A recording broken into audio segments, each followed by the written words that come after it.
स्थानीय अनुभवी कारीगर जो मरम्मत के ये छोटे छोटे टिप्स आपको कभी भी नहीं बताएंगे। पहला, एसी से निकलने वाला पानी हमेशा दीवार पर गिरता है। घर में रखे कपड़े सुखाने वाले हैंगर को लें, उसमें से एक टुकड़ा काटें, उसे सीधा करें और ड्रेनेज पाइप में डाल दें। ऊपर वाले सिरे को ऊपर की ओर मोड़ें, फिर नीचे की ओर मोड़ दें। अब एसी का पानी कभी भी दीवार पर नहीं गिरेगा।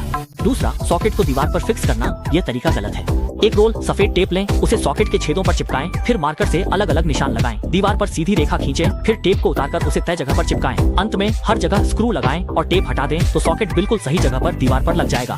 तीसरा, एक नोट स्टिकर को फाड़कर उस जगह चिपकाएं जहां ड्रिलिंग करनी है। वीडियो की तरह उसे 3 बार मोड़ें जिससे एक छोटा डिब्बा बन जाए। फिर ड्रिल मशीन से छेद करें, सारा धूल उसी में इकट्ठा हो जाएगा। चौथा, अगर गलती से चाबी ताले के अंदर टूट जाए तो क्या करें? एक बॉल पेन लें, उसकी रिफिल निकाल दें, फिर लाइटर से पेन की नोक को गर्म करें जब तक वह पिघल ना जाए। अब आप आसानी से ताले के छेद में फंसी चाबी को बाहर खींच सकते हैं।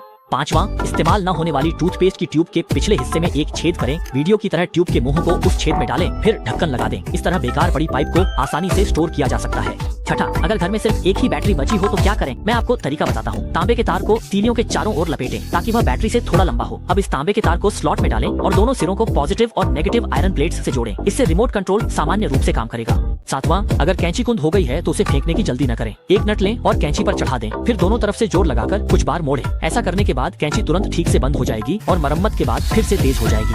आठवां, टिन का डिब्बा स्वादिष्ट है लेकिन खोलना मुश्किल होता है। एक तरीका है, रस्सी लें, उसमें गांठ बांधकर ढक्कन के किनारे लगाएं, एक छोर खुला छोड़ें। स्क्रू ड्राइवर को रस्सी के फंदे में डालें और घुमाकर कस लें। लीवर के सिद्धांत से ढक्कन आसानी से खोल सकते हैं। नौवां, अगर गलती से आपका मोबाइल फोन किसी तंग जगह में गिर जाए तो न तो तार से और न ही रस्सी से उसे निकाला जा सकता है।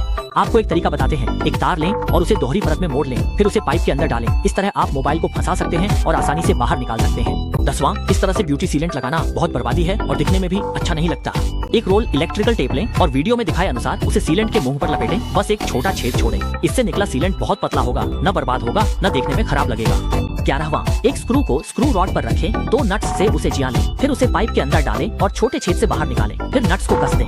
इस तरह तंग जगह में स्क्रू कसना बहुत आसान हो जाता है। 12वां, जब ड्रेनेज पाइप की सीलिंग ठीक से नहीं होती तो मेरी तरह प्लास्टिक बैग का निचला हिस्सा काट लें, फिर उसे ड्रेनेज पाइप पर चढ़ा दें। इसके बाद प्लास्टिक बैग के आधे हिस्से पर एक टाई से बांध दें, फिर प्लास्टिक बैग को ड्रेनेज पाइप के अंदर ठूंस दें। अब प्लास्टिक बैग के ऊपरी हिस्से को नीचे खींचें और उसे ड्रेनेज पाइप पर चढ़ा दें, फिर एक और टाई से बांध दें। अब ड्रेनेज पाइप से कभी भी बदबू वापस नहीं आएगी। 13वां, एक पावर स्ट्रिप और एक डंडे को प्लास्टिक की बोतल के अंदर डालें, फिर हीट गन से समान रूप से गर्म करें ताकि प्लास्टिक की बोतल समान रूप से सिकुड़ जाए और उसे पूरी तरह से ढक ले। इस तरह से अगर आप आउटडोर पावर बोर्ड लगाते हैं तो बारिश में भी ये सुरक्षित रहेगा। मुझे फॉलो करें, मैं आपको और भी ज्यादा जीवन से जुड़े उपयोगी टिप्स बताऊंगा।